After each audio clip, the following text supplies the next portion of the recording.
The sun is about to set here at Dollywood Season Pass over Preview Day. I've been here for about an hour because I only had about 2 hours to spend here today. I'm going to spend some of that time giving you all a construction update on Big Bear Mountain. I know we'd all kind of hoped that it would be open by this weekend. It's not, but the progress that's been made is pretty incredible over the off season. So I'm going to start this the same way I've done all my other construction updates, and as you can see, things are looking very different than before. So previously we had a construction wall running right along here. That's been taken down so we can get right up next to the ride's construction now. Let me just stick my phone over the fence here. You can see that wall, that little planter there was where the construction wall came across here. So we have this whole plaza area to walk out in now. I think this was in Wildwood Grove originally. We just got blocked off for construction. But yeah, there you go. That is how close you'll be able to get to the ride here. And they got this little fence here that seems kind of insufficient, but I guess they're giving people the benefit of the doubt that they're not stupid enough to climb it. I would think that that would be okay, but in this day and age, you never know. So here's the ride's turnaround that you can now completely see now, and that is the pump room that pumps the water for the water feature. That's now completely finished and painted and everything to look just like the restaurant. So it looks like it's been there the whole time, but you can see in my previous construction updates that actually going up. So there's the turnaround there, and the track, a vibrant popping orange there. And there'll just be some retention walls throughout the hillside to help support the hill so it doesn't start to slide down with trains flying over it all the time. But yeah, the track itself, the track gauge and stuff is pretty small. Of course, I already knew that because I've gotten up close and personal with it already. But so looking at this water feature that you've been looking at that I haven't been talking about, looks like the rock work is pretty much done. They got some scaffolding up still for finishing touches, but it looks pretty done. This will all be full of water when the ride is done from what we've seen. You can kind of see some plumbing and stuff, or I assume that's where the water jet shoots out when the trains pass through the tunnel. Or maybe it shoots out up there. I don't really know. But you're also gonna have a waterfall that's gonna come cascading off of the top there. So it's gonna be a really cool thing to see.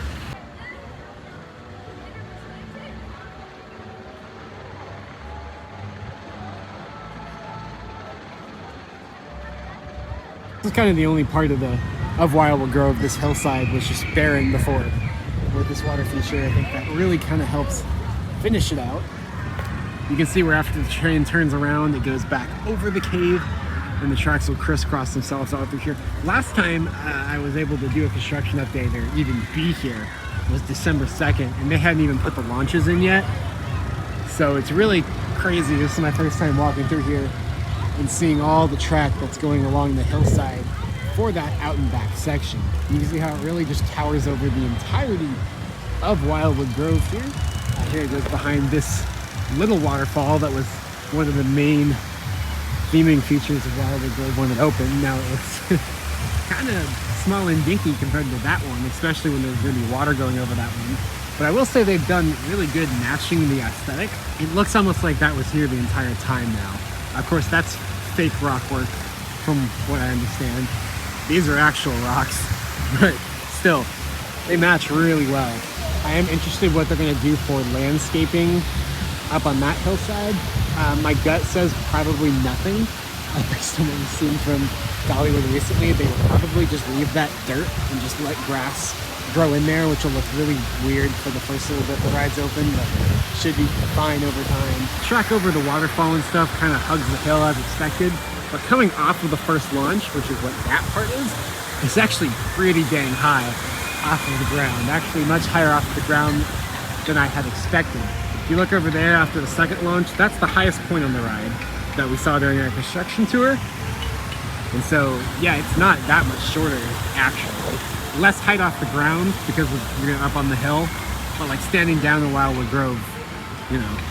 Can't wait until this ride starts testing to see the trains flying over through here. Let's go up by Black Bear Trail to take a look. We can get pretty close to the track there.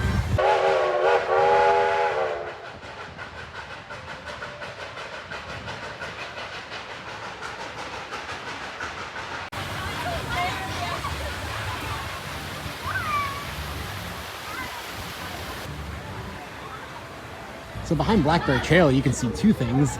A, That's where the train rides up into the highest point after the first launch. And then when it makes its return run, these are the last few little bunny hops into the second launch.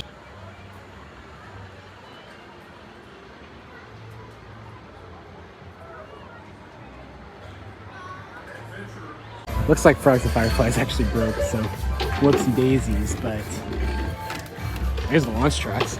So the first launch is the one that is closer to us, and the second launch is farther from us. You can see because the first launch goes up, then these low-lying elements ride into the second launch there. So you will have a pretty good view of the launch areas if you come back right behind Frogs and Fireflies here, which is kind of a weird spot. I was worried they'd be like completely hidden, but they're a lot more visible than I thought they were going to be. And you can see they are pretty high off the ground. I'd say they're about 6 feet off the ground at least, maybe closer to 10. You can see some scaffolding located underneath as they're finishing some things up, but it looks like a lot of the electrical work is already in.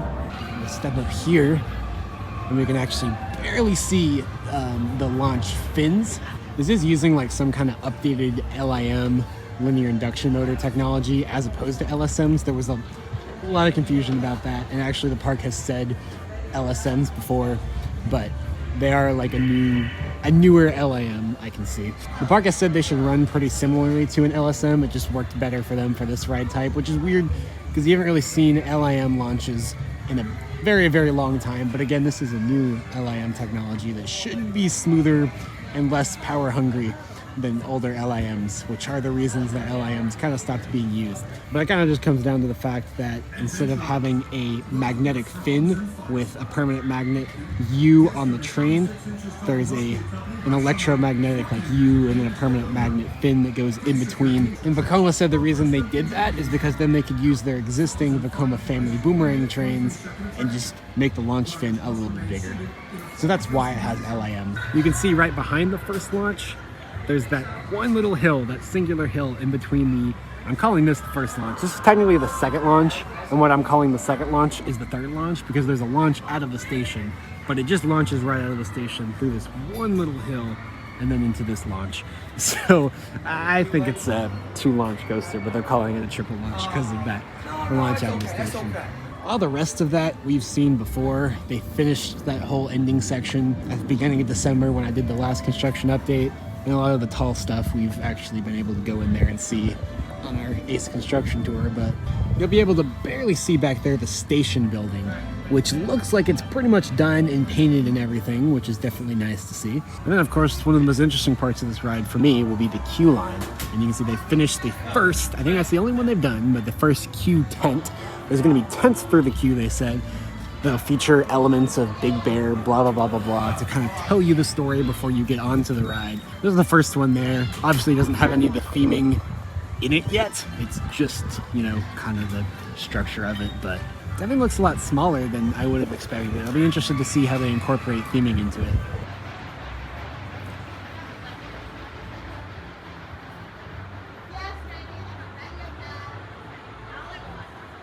Even with the construction wall still up, this thing just towers over this plaza. Once they take this wall down, things are gonna get pretty crazy. So I'm gonna stick you over the fence in a second. I can't really talk loud enough to get the narration properly. You'll be able to see they actually have a second tent for the queue line already done. The station building's not completely done yet, but it's very close, and you'll be able to see all the electronics on the brake run installed, which I don't think were installed last time, as well as the first launch and that first little overbank. So let's take a look at that.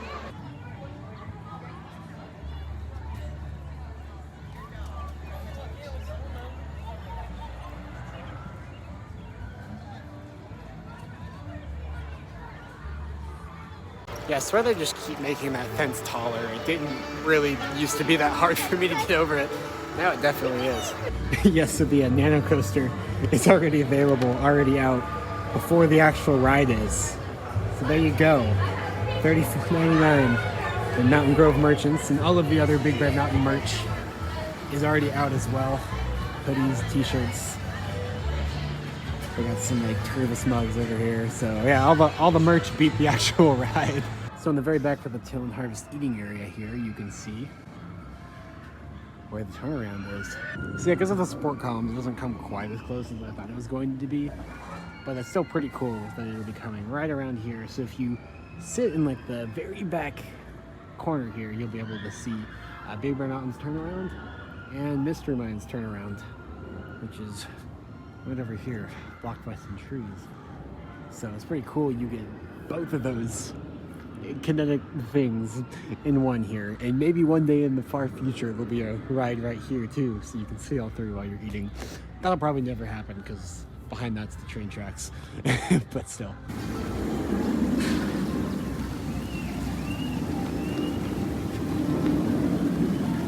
Yeah, that's it for what Big Bear Mountain's looking like right now on passholder preview. Just wanted to get that in there so I can upload that as quickly as possible. I'll be back for public opening day tomorrow, so if I get any additional cool shots of it, you'll be able to find that in a different video or something. Of course, there's not going to be any construction progress made overnight or anything, so that's basically it. Dollywood is my home park. I come here all the time, so if you want to stay up to date on Big Bear Mountain's construction, be sure to subscribe to Coaster and the Planet. And there'll be other theme and amusement park and roller coaster stuff here too. So hope you enjoyed and hope you continue to enjoy. Oh, and I neglected to mention while I was at the park that the new opening window that they're shooting for is May 2023. We still don't have an official opening date, but they're shooting for May. We'll see what ends up happening, since they had originally said they wanted it to be open like by this weekend. But of course they just put spring on their website and they've now put May, so hopefully they have some confidence it'll be ready by May. I'm sure I'll be able to get back up to the park at least 2 more times between now and May, probably more than that. So there'll be at least 2 or 3, or probably more construction updates between now and May. We'll keep an eye on it and we'll see if we think it's going to be ready by then. Hopefully it is, because at the end of May, I'm going to London for like a month and a half. So I'd be pretty agitated if they decided to open it up while I was in another country and make me wait until I came back. But May, hopefully. Thanks for watching.